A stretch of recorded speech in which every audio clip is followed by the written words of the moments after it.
बारिश उस रात कुछ अलग ही थी, जैसे हर बूंद कोई राज छुपाए हुए हो। शहर की लाइट्स अचानक चली गईं और चारों तरफ अंधेरा फैल गया। सड़कें खाली थीं, बस बारिश की आवाज और ठंडी हवा।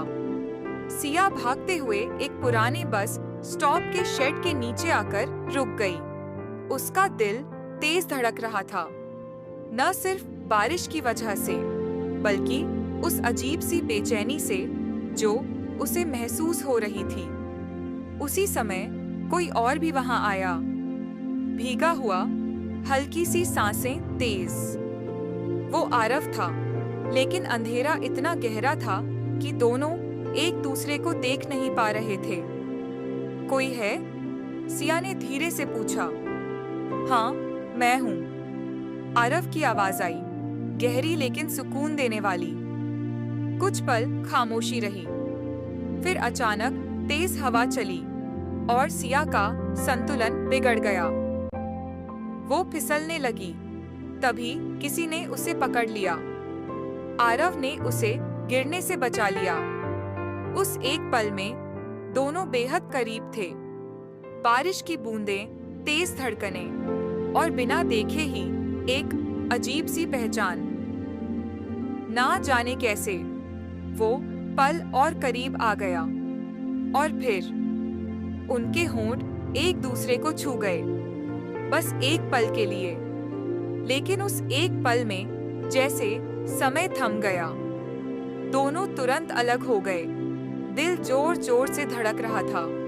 अंधेरा अब भी था और शायद अच्छा ही था, क्योंकि कोई किसी का चेहरा नहीं देख पाया।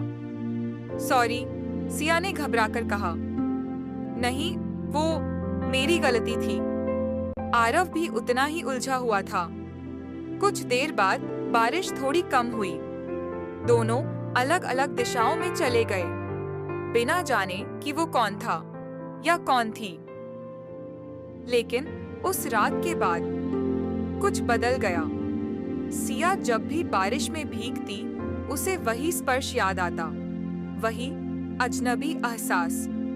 आरव भी हर भीगी शाम में उसी पल को ढूंढता रहता, जैसे कोई अधूरी कहानी उसे पुकार रही हो। दिन बीतते गए। एक दिन सिया एक कैफे में बैठी थी। तभी दरवाजा खुला और कोई अंदर आया। उसी पल आरव भी वहीं आया। दोनों की नजरें मिली। दिल की धड़कन अचानक तेज हो गई। वो एहसास, वही स्पर्श, जैसे दोनों ने एक साथ पहचान लिया। ये वही है। दोनों धीरे धीरे एक दूसरे के करीब आए। क्या हम पहले कहीं मिले हैं? सिया ने पूछा। आरव हल्का सा मुस्कुराया। शायद एक बारिश भरी रात में। सिया की आंखें चौड़ी हो गईं। दोनों अब आमने सामने थे। सच सामने आने ही वाला था। लेकिन तभी कहानी यहीं रुक जाती है। क्या आगे हुआ जानना है? पहली बारिश का इश्क पार्ट 2 के लिए सब्सक्राइब जरूर करें।